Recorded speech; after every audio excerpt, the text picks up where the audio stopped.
Good afternoon to our friends on the East Coast and good morning to our friends on the West Coast. This is Jennifer Schaus and we are coming to you live today from downtown Washington, D.C. Thanks for joining us. This is the first webinar in our 2025 series covering the DFARS. So hopefully that's what you guys have signed up for and why you're here today. So again, all of our webinars are always recorded and they're complimentary. You can find them on our YouTube channel where we have 740, I think is the latest number, complimentary government contracting webinars. And all of our slides from all of our 700 plus webinars are found over on slideshare.net. You can log into slideshare.net with your LinkedIn credentials, and that is also complimentary. If any companies are interested in sponsoring or advertising in this webinar series, you can shoot us an email to the hello@jenniferschaus.com email address. It's at the bottom of your screen.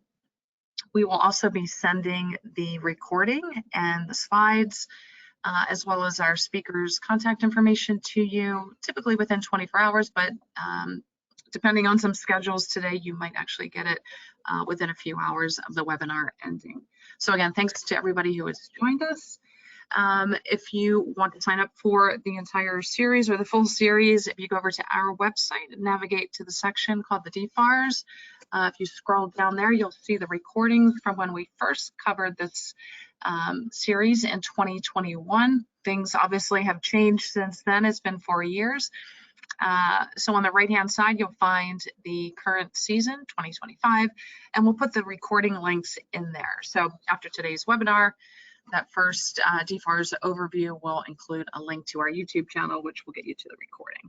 And we'll just work our way down the list as each of the webinars are completed. Unfortunately, there is no, I'll call it bulk registration. You have to register for each webinar individually. So we apologize for that. It's just the way that GoToWebinar is set up, and that's what you get with free webinars. Okay. A little bit about us. We are based in downtown Washington, D.C. with a focus on advising established federal government contractors. Our clients are companies who sell products, services, or software to the federal government, and they range from large businesses to mid-sized firms and some small businesses, but most have millions in federal contracts. We have a primary focus on helping clients get onto various contract vehicles with an emphasis on GSA schedules. Some of the other services are listed here, and you can find more about our services for federal contractors on our website. Okay, for companies that are selling to federal contractors, we have advertising options in our newsletter, which reaches 36,000 plus subscribers, sponsorship opportunities and webinars, as I've already mentioned. We host some events throughout the year, and then we've got other options that are listed on the screen in front of you. If you want our media kit, which outlines all of the advertising options, send us an email. Again, just use the hello@jenniferschaus.com. We'll send you the media kit. It includes pricing and options. Okay, and this is just a snapshot of our stats for companies, again, that are selling to federal contractors. Okay. We want to thank our in-kind sponsors for today. This includes our friends over at GovEvents. That's the premier platform for posting events related to government and government contracting. You can find all of our webinars and our events on govevents.com, as well as the recordings from our past 700 plus webinars. We also want to thank Tom Johnson and his team at Set Aside Alert. That's the go-to publication for contracting opportunities for small, women-owned, veteran-owned, hub-zone, and 8A firms. Visit setasidealert.com for more information. We also want to thank the Fairfax County Economic Development Group. That's a great resource for businesses in Northern Virginia. If you visit their calendar, you can learn more about events and trainings, including this webinar series. Okay, the Virginia Apex Accelerator. We want to thank our friends over at the Virginia Apex Accelerator. They've been a longtime friend and in-kind sponsor. They provide training, counseling, and mentoring for aspiring government contractors. The Apex Accelerator also provides matchmaking events. Please visit the links on your screen to review the training calendar, their free resources, and to schedule an appointment with a Virginia Apex Accelerator. counselor today. So you've got phone numbers and some links there. And again, the slides will be available over on slideshare.net. If anyone is typing in questions, we do not take questions in this webinar series. Again, it's complimentary and recorded. You can find the recording on our YouTube channel, also on our website, and the slides are over on SlideShare. Okay, now we want to thank our paid sponsors, which is what allows this webinar series to be complimentary for you. The BidSpeed platform allows users to search public sector opportunities at the federal, state, and local levels. Users can also find teaming partners, incumbent point of contacts, expiring contracts, compliance matrix, and proposal templates. Discover, manage, and secure government contracts with BidSpeed. BidSpeed is an official partner of the SBA's ETG, which is the Empower to Grow program. You've got a phone number as well as an email address there at the bottom of your screen for BidSpeed. C3, if you're thinking about getting in on contracts with the Department of Defense, you need to prepare for CMMC. C3's suite of CMMC solutions include C3 Command, C3 Catalyst, and C3 Core. These solutions answer the needs of every defense contractor seeking to achieve CMMC compliance. Whether your priority is a fast, defined path to compliance, or you need the flexibility to manage multiple environments, the C3 suite offers compliance solutions. A partner with deep expertise in IT, cybersecurity, and compliance are your best defenses against the risk of non-compliance. Contact C3 today to learn more. WorkPlan. WorkPlan is an online contract management and accounting platform designed for federal contractors and hosted by Amazon Web Services.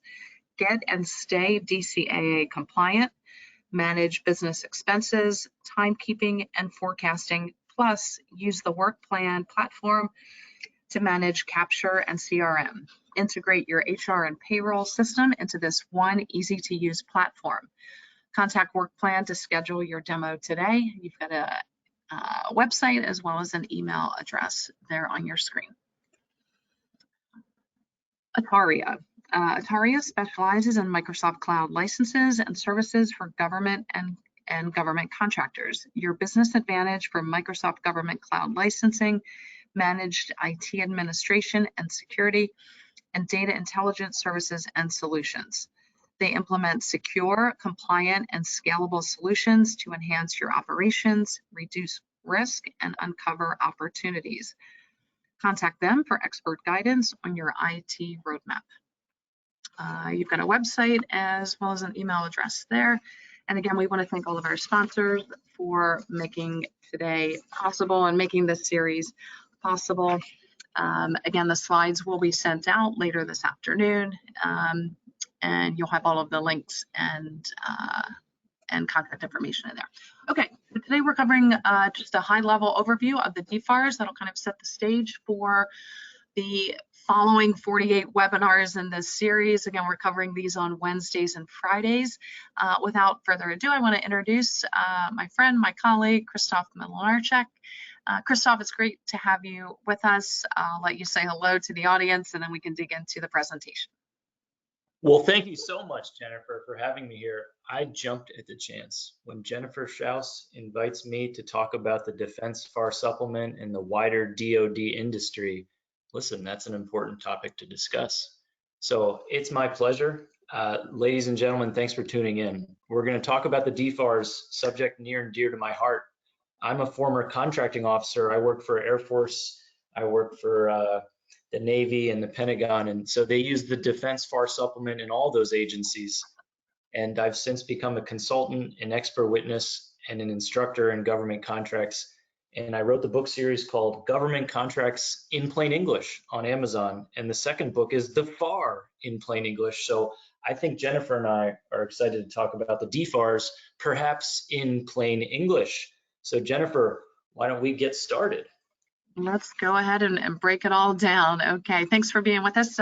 So you've got Christoph's information as well as mine. This will be repeated at the end of the slides. And again, we'll send these out to you guys. So here's today's agenda. Just kind of a roadmap of what we're going to cover. As we get into the series a little bit further, we'll get into the nitty-gritty details. This is just kind of laying the land and setting the kind of the tone for what we're going to cover. So the basics that we're digging into here are the who, what, why, when, and where, everything that kind of you need to know about the DFARS.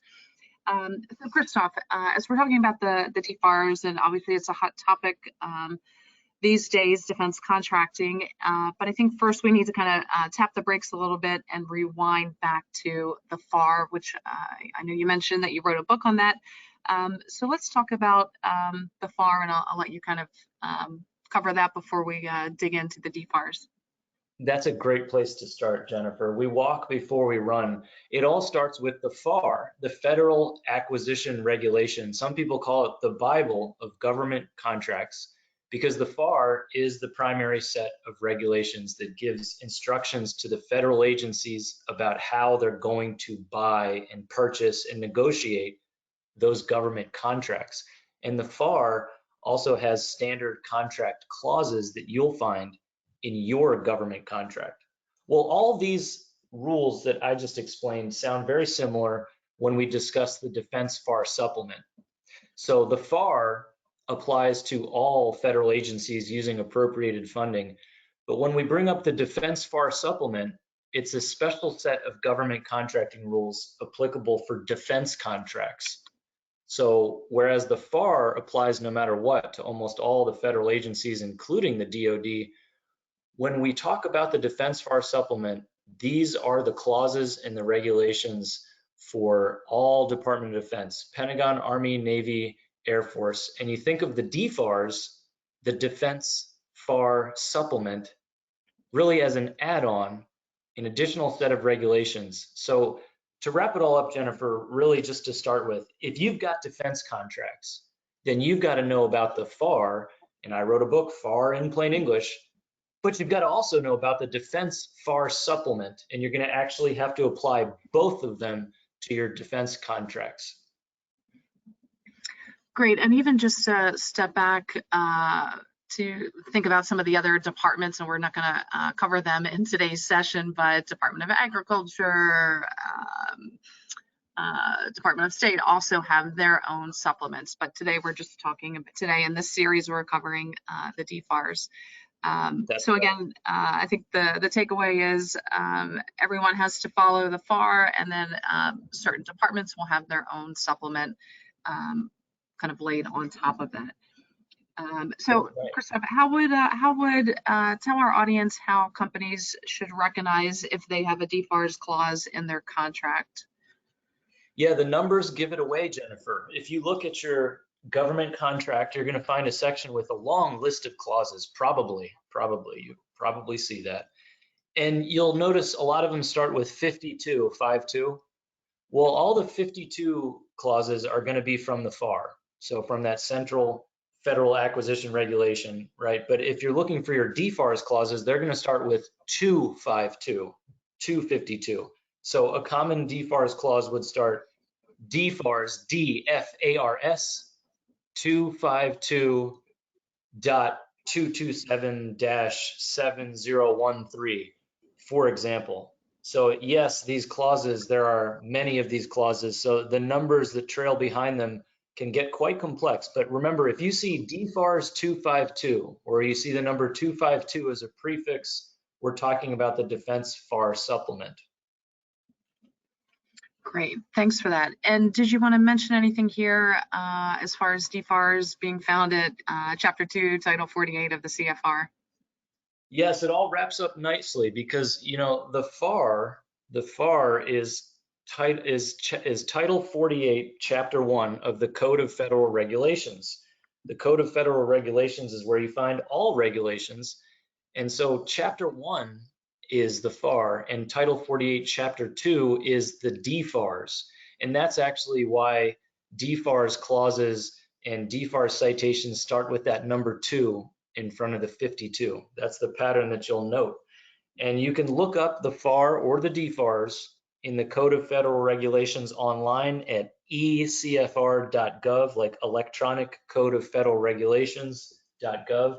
And then there's also a website called acquisition.gov, where you can also look up the FAR and the DFARS. Great. And for anybody taking notes, we've got a slide at the end that has both of those websites listed. So again, you'll get these in the slides when we send them out. Okay. So let's continue here. I guess just talking about the genesis of the FAR and some other information here. So Christoph, back over to you. Yes, so the big picture really is that the Defense FAR supplement, the DFARS, is for the military and for these defense agencies. So Air Force, Navy, Army, and also places like DARPA, Defense Advanced Research Projects Agency. This is all the military where we have special weapons systems, things that you can only buy through the military, right? Non-commercial items. So it's only in the military and defense where you'll see space-based weapon systems or nuclear weapons or tanks or things like that. So because of these complex programs and because of this very specific mission for the Department of Defense and the American military, it means that there is an added level of complexity, and they have certain special rules for the negotiations of the contract or how the price and cost is analyzed, things like that. You have to remember that defense contracts are a high stakes game. And so it's very important for us to understand these rules that apply to defense contracts. Great. And does this pertain to the Department of Defense if they're buying toner cartridge or military gear? Does it matter based on the product or service that they're purchasing? Great question. No, it doesn't matter. No matter what the military is buying, we're going to use the DFARS. So Jennifer is right to point out that it's really the purchasing agency that makes the DFARS applicable. So if that Army, Navy, Air Force, DARPA, any kind of defense agency is purchasing anything at all, well, we're dealing with the DFARS if it's going to be a standard procurement contract. Great. Thanks for the clarification there. Okay, let's talk about, I guess, the structure of the DFARS here and how it's segmented if companies or individuals from companies are trying to read through and understand where to go and how to navigate it. Yes, so the DFARS is structured in the same way as the FAR, a topic I go over in the book, Federal Acquisition Regulation in Plain English, is that the FAR has parts to it. And there are 53 total FAR parts, and FAR part 52 is where you find all the FAR clauses that you will see in your contract. So the DFARS is very similar. There's just a number 2 in front of everything. So the place in the DFARS where you find all your clauses is going to be 252, solicitation provisions and contract clauses. So that's the one you really want to check out first in the DFARS when you do your research, is DFARS part 252, where you're going to find all of the standard DFARS clauses. And from there, it's the numbers after the 2 that alert you to the standard FAR part that it's associated with. So, for example, FAR part 15 is contracting by negotiations. The counterpart in the DFARS that you need to know about for defense contract negotiations would be DFARS part 215, contracting by negotiation, or FAR part 19 translates to 219, small business programs, when you're dealing with the DFARS. Great. And anything else here aside from the DFARS being, we'll call it somewhat of a template to insert into defense contracts? Any other takeaways from this slide? I mean, obviously these are the most important parts of the DFARS. Well, a big picture item I point out is that the DFARS and the FAR, yes, they have clauses, but they also have instructions to the federal employee contracting officer. And I always stress that point. I devoted entire chapters to that, to all 3 books in the Government Contracts in Plain English series. I devoted an entire chapter to raise my hand and say, remember that the FAR and the DFARS, these really apply to the federal government. They give the government instructions and standard clauses to use. But you as the contractor, you need to look at your contract. Your contract may or may not include FAR and DFARS clauses, but you should really be careful and remember the big picture. These are federal regulations for federal employees. They are very relevant to you as a contractor. But remember, when there's direction given in the FAR and DFARS, the audience is the contracting officer. And so you want to be careful and you want to look at your contract and you want to examine the DFARS clauses that are in your contract. And maybe you have more skepticism with some other citation to the FAR or the DFARS that is not found in your contract, because maybe that's actually just instructions for the government, right? Exactly. And how about obviously CMMC, which was a service provided by one of our sponsors in this webinar series, is obviously a hot topic for Oh yeah, cybersecurity and yeah. pricing. Do you want to talk about how the DFARS, how those are impacted by the DFARS? Oh yes. So again, to wrap it up to the big picture, since we're purchasing military equipment in some cases, and we have a military background, a defense type of requirements, well, we have special ways of pricing these contracts. We have special cybersecurity requirements. You mentioned CMMC. That's the Cybersecurity Maturity Model Certification. I hope I got that acronym right. Did I, Jennifer? Correct. Yes. Okay, good. There we go. So CMMC is leading the way in government contract cybersecurity. And lo and behold, who's leading it? It's the Department of Defense. So that's a good trend that Jennifer points out, is that a lot of times government contracting trends really do start with the Department of Defense and start with the Defense FAR supplement, the DFARS. So case in point, we have CMMC at the vanguard of cybersecurity requirements. And Jennifer also mentioned other ways that they do things with the DFARS. Well, there are certain ways of actually evaluating your profit on certain contracts. The DoD and the DFARS will point the contracting officer to use something called weighted guidelines method, where you input these variables, these numbers, into a certain formula, and it spits out supposedly what your percentage of profit should be. So again, these are special rules for military purchases and negotiating with defense contractors, and it's in the DFARS, and they're going to change the way that you bid or craft your proposal. It's going to change the way that you go into negotiations with the defense contracting officer. It's something to consider. There is a difference between defense contracting versus just civilian contracting, and the DFARS really is the proof in the pudding. Great. Thank you for the information and clarification there. Let's keep moving on here for over to changes to the DFARS. And Christoph, before we kind of run through your bullet points here, the DFARS clauses have a date, and after the title, the month and the year is in parentheses. What do our listeners and government contractors need to know about that? The dates after your FAR and DFARS clauses prove to you that there are different versions, different dates. These clauses, in fact, change. And so that's important for you to know as a contractor. You need to know which version of the DFARS clause is in your contract, because that's the one that you are held to.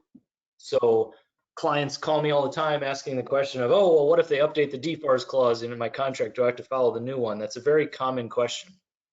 Well, no, you are held to the date, the version of the DFARS clause in the contract you signed. That's the rule. So these clauses do change, and Jennifer and I are going to discuss that with you. But the thing to remember as a government contractor is you're held to the version of the clause that you signed a contract for. Now you can update that clause to the new version, but that update would come through a negotiated bilateral two-signature modification of a contract. Great, thanks for the clarification on that. I know it could be a confusing topic, especially for these multi-year contracts when some of the DFARS clauses are updated. And I know that you had firsthand experience implementing some of those changes at your time at DoD. I don't know if you want to share any war stories from that. Yes, Jennifer, I'm lucky and happy to share. I was someone who actually got to write the FAR and the DFARS. So I can tell you that it's a quite a process. I was on a committee that would revise FAR Part 19, small business programs, and DFARS Part 219, also small business programs. And so these changes to the regulation, they have a specific process that we must follow. It's called promulgating regulations, it's called rule making, and there's something called public notice and comment. Well, that public notice is letting you know that we're going to change the FAR and the DFARS, and that comment part invites you, the listener, you, the private citizen, you, the CEO of a government contracts company, to actually write in and give your input and your voice and opinion about these changes. And I'm here to tell you, I wrote the FAR and the DFARS, and it was part of my job to read these letters that come in as part of public notice and comment. So it really is your opportunity. You can take advantage, and you have to read the Federal Register. So up on the slides, you see federalregister.gov is where you will see notices of changes to the FAR and DFARS. And indeed, before we make the final change, there'll be a draft and a public notice and comment. And you can submit your comments like, how does this impact women-owned small businesses? How does this affect the defense industrial base? All these things are things that I had to read and we had to adjudicate and give an answer to before we actually finalized the FAR and the DFARS clause. And to tie it all together, Jennifer, of course, after this month-long process of writing a new FAR clause or changing one, if it was a clause, well, we would update that date that's in the parentheses, right? So it would be the very latest month and year to denote that we had finished a new version of that clause that supersedes all other versions. And that new version that we minted that day, well, that's the one that the defense contracting officer is going to use in all future contracts that are new from that day forward. Exactly. So I think another big takeaway is that these are not static, these are dynamic and have a heartbeat. The Federal Register is where to go to stay abreast of those changes. Anybody, Joe citizen, Joe business owner can participate in that process. And it sounds like, yes, the government actually does read the comments that are submitted. Yes, we absolutely had to read it. It's part of how our government operates that we read and pay attention to what industry is telling us. All right, let's talk about some conclusions and some other considerations. Another kind of hot topic-ish, OTAs, other transaction authority. These are the procurements that are outside of the FAR or DFARS. And Christoph, I'll swing it back over to you. Well, that's an exciting topic, Jennifer. Something near and dear to my heart, as I used to support DARPA, where they do a lot of other transactions, and indeed where that authority originated at DARPA back in the space race with Russia. And so other transactions were created to unleash government contracting, and they're not subject to the FAR or the DFARS. So other transactions are a special government contract where you do not follow the FAR or DFARS, and therefore things like cutting edge research or prototypes, and they are used by the Department of Defense. So probably the biggest spender for these special types of technology contracts called other transactions or other transaction authority, well, one of the biggest spenders is Department of Defense. And so that's something to keep on your radar, but just remember, when you deal with another transaction, you have the freedom of contract of most other private sector contracts. You don't have to really worry about the FAR or the DFARS. So Jennifer, let me give the audience a little hint there too. If you're lucky enough to be in R&D and prototypes and you get another transaction, if somebody tries to throw a FAR or a DFARS clause in there, you should strike it out and tell them, hey, we're doing another transaction. Let's keep the FAR and the DFARS out of this. And you can tell them that Christoph sent you when that happens. And actually, we saw a big rise in OTAs during what I'll call the COVID contracting era. As far as my understanding, it's DoD, NASA, Department of Energy, and Homeland Security that have OTA quote unquote privileges, but that may not be a comprehensive list, and it may have changed. So I'm not sure if you have any insight on that topic. Oh, I don't have them memorized, but I'm sure there's a couple more. And I would expect in the 21st century, I expect more federal agencies to get this authority to do other transaction authority. And again, remember, it's a funny name, but it just means not subject to FAR or DFARS, and it's for special technology research and prototypes. And it's really just kind of like trying to be more like a private sector contract is maybe one way of describing these other transactions. But if you're Right. in the And technology space, they're big in the Department of Defense, and I would encourage you to pursue them. DARPA has great information about other transactions on their website as well. yeah, and it's a much quicker way for the government to procure, again, as I mentioned, during kind of that COVID contracting era. OTAs grew, I forget what the percentage was, but it was triple digits. So now let's talk Yes. about the flow down clauses as well for the DFARS. So for Yes, subcontractors and how the DFARS impacts them or perhaps does not. it certainly affects them, Jennifer. And so flow down clauses, again, one of these fundamental parts of government contracts where I was compelled to devote an entire chapter in probably all three of my government contracts in plain English books is flow down clauses, because if you're a subcontractor, the question is, how does the government FAR clause from the FAR Part 52 or the DFARS clause, how does that touch a subcontractor? Because of course, the government doesn't have any contract with a subcontractor. Only the prime contractor has a contractual relationship directly with the sub. So through this process of a flow down clause, it means a FAR clause in the prime contract with the government is duplicated, reproduced, copied, or flowed down into the subcontract. So you can really think of the flow down process as how the government makes sure that FAR clauses or DFARS clauses go all the way down the supply chain, even to my small business clients that may not ever get a prime contract and only get subcontracts. Well, I'm here to tell you, small subcontractor, the FAR and the DFARS are still absolutely relevant to you, because you'll need to redline and negotiate your prime contracts and your subcontracts. And there's going to be FAR clauses that should be in there and DFARS clauses that should be. And then there's going to be ones that shouldn't be. And you're going to need to know the difference or have an expert to help you out with that. And, that's, of course, something that both Jennifer and I love to help people out with is government contracts negotiation. Great, and thanks for the clarification on subcontractors and what they need to follow or not. And obviously, you can always contact Christoph if you have questions on that. Anything else? Sorry, let me go back here in case you want to add anything to this slide or any important pieces that we need to reiterate or things that we may have failed to put on a slide that need to be discussed.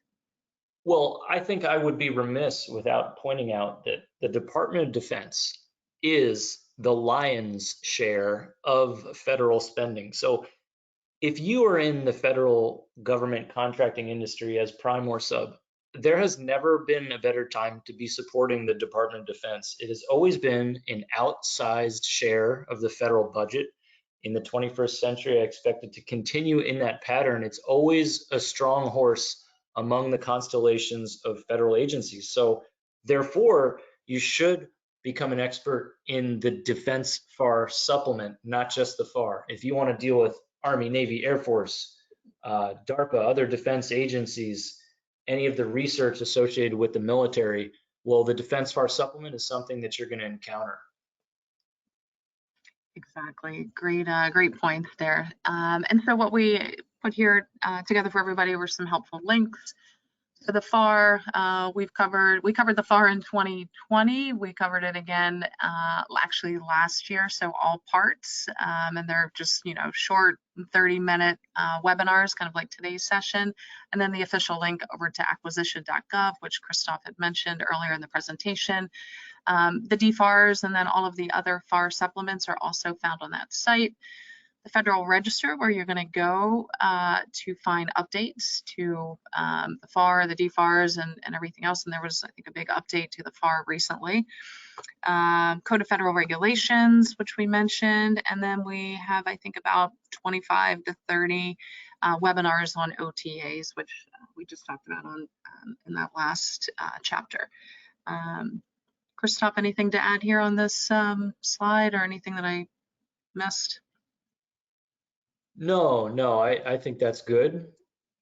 Great. Okay, if you guys have questions, here's your go-to guy, Christoph. He's got a great website. He's got some great material as far as books and resources. He's easy to work with, and I appreciate, Christoph, you taking the time today to speak with us and our audience. Yeah, Jennifer, thank you for having me. Please do stay in touch. You see my website and email. It's Christoph at christophllc.com. And the books I mentioned are all available on Amazon. It's called the Government Contracts in Plain English series of books. And I spend most of my time consulting for companies like yours. I do a little bit of expert witness work, but I hope you never have to hire me as an expert witness. I much prefer to be your consultant and help with the business, not the litigation. Exactly. And again, today's webinar has been recorded. You'll find it over on our YouTube channel. Give us 24 hours. It'll probably be up before that. But if you're looking for any of the old DFARS, keep in mind that they probably have been updated since the 4 years ago. And then the slides again are over on slideshare.net. On Friday, 12 o'clock noon Eastern, we will cover DFARS Part 201, and then the week after, 202 and 203 on Wednesday and Friday. The full schedule again is on our website. Just navigate to the section called the DFARS. Couldn't be easier. And we look forward to seeing you. Again, thanks to everybody who has joined us today, or if you're watching the recording on YouTube, give us a like, leave a comment. We'd love to hear from you. And again, thanks, Christoph, for co-presenting with me. It was a great pleasure to work with you. Thank you, Jennifer. If you work in government contracts and you don't know Jennifer Schaus and Christoph Menarchek, you need to ask for an introduction. Great. Thanks again, everybody. See you Friday.